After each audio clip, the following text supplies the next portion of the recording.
Israel में आज की रात बहुत ज्यादा तनाव है। नेतन्याहू से लेकर उनके मिलिट्री कमांडर्स तक सबको यकीन है कि ईरान आज रात ही जवाबी हमला करने जा रहा है।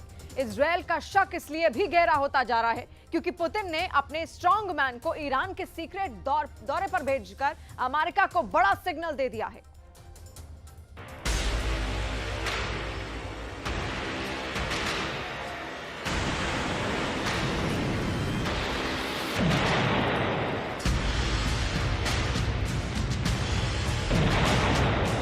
ईरान की कौन सी मिसाइल किस शहर को टारगेट करेगी? इजरायल के लिए यह डिकोड करना सबसे बड़ा चैलेंज बन चुका है। पेंटागन से लेकर इजरायल के वॉर रूम तक घंटों मीटिंग चल रही है। तेहरान में हमास प्रमुख इस्माइल हानिया की हत्या के बाद इजरायल के कमांडर अब ईरान के जवाब का इंतजार कर रहे हैं, क्योंकि नेतन्याहू भी जानते हैं कि हमला तो जरूर होगा।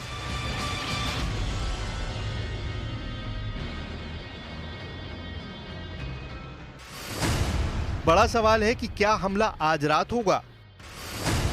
ईरान कौन सी मिसाइल से किस शहर पर अटैक करेगा? क्या हमला तेल अवीव और हाइफा पर होगा? यह ऐसे युद्ध की चिंगारी है जो पूरी दुनिया को जला सकती है। यह बात पुतिन भी जानते हैं और बाइडेन भी। लेकिन युद्ध को काबू करने की बजाय इस वक्त ईरान और इजराइल में ऐसी मीटिंग हो रही है जो सिर्फ और सिर्फ युद्ध को और तेज करेगी।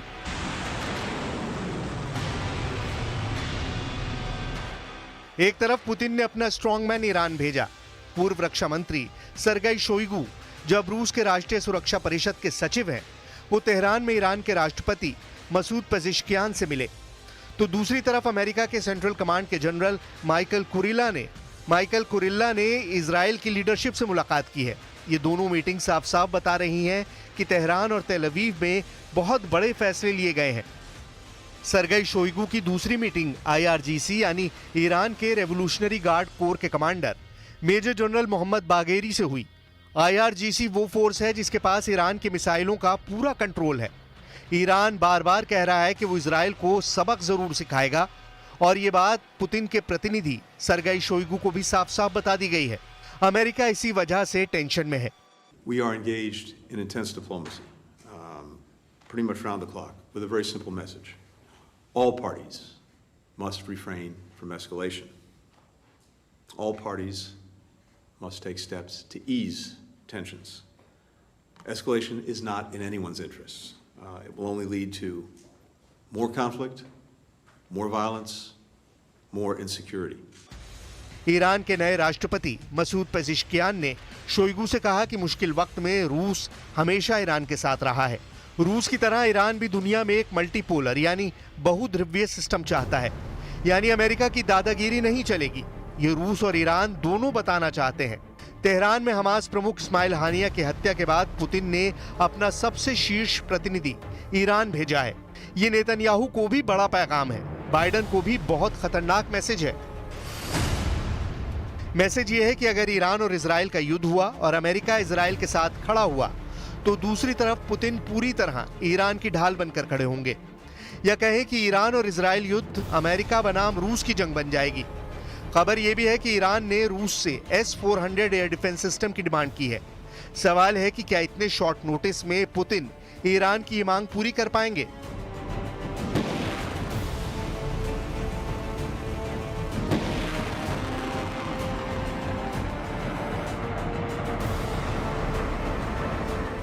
S-400 दुनिया का शक्तिशाली एयर डिफेंस सिस्टम माना जाता है। ईरान की मांग को लेकर शोइगु ने बहुत साफ साफ कह दिया है कि हम हर क्षेत्र में ईरान के साथ सहयोग बढ़ाने के लिए तैयार हैं। अब समझ लीजिए कि S-400 को लेकर पुतिन क्या बड़ा फैसला कर सकते हैं। 2015 में जब पुतिन ने सीरिया के युद्ध में दखल दिया था, जब बशर अल असद की डिमांड पर पुतिन ने S-400 की पूरी रेजिमेंट सीरिया में तैनात कर दी थी। यानी रूस के एक्टिव होने से इजराइल और अमेरिका दोनों के लिए हालात बहुत गंभीर हो गए हैं।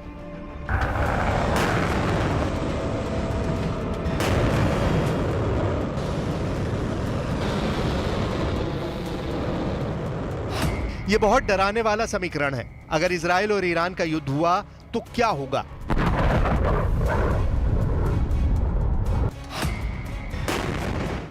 इजराइल कैसे वार करेगा और ईरान कैसे जवाब देगा?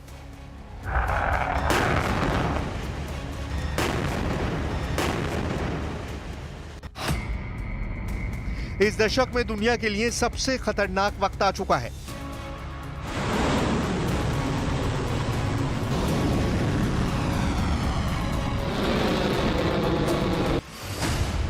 (2022) रूस ने यूक्रेन पर हमला करके पूरे यूरोप को डरा दिया, अमेरिका तक घबरा गया। 2023 हमास ने इजराइल पर हमला करके पश्चिम एशिया का सबसे खतरनाक युद्ध छेड़ दिया। लेकिन 2024 सवाल है कि क्या ईरान और इजराइल का युद्ध होगा तो वर्ल्ड वॉर शुरू हो जाएगी।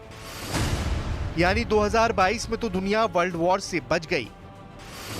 2023 में भी गाजा युद्ध के बाद विश्व युद्ध नहीं हुआ। ऐसे में क्या 2024 सभी जंगों का बॉइलिंग पॉइंट बनेगा और ईरान इजराइल युद्ध के साथ विश्व युद्ध भी शुरू हो जाएगा?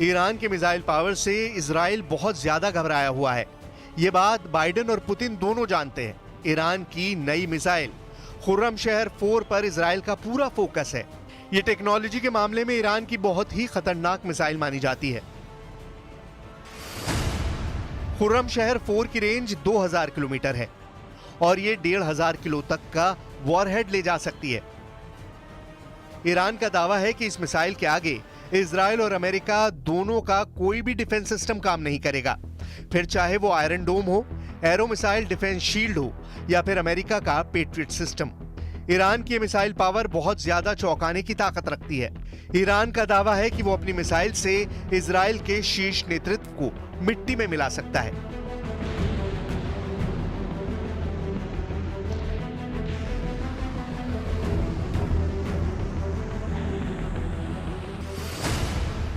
ईरान इस वक्त दुनिया की सबसे बड़ी ड्रोन पावर या कहें कि ड्रोन लीडर बन चुका है, जिसके ड्रोन सस्ते हैं, असरदार हैं और युद्ध में खुद को साबित भी कर चुके हैं।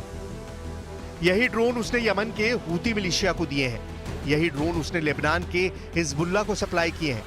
सबसे बड़ी बात है कि ईरान ने यूक्रेन युद्ध में भी रूस की बड़ी मदद की है और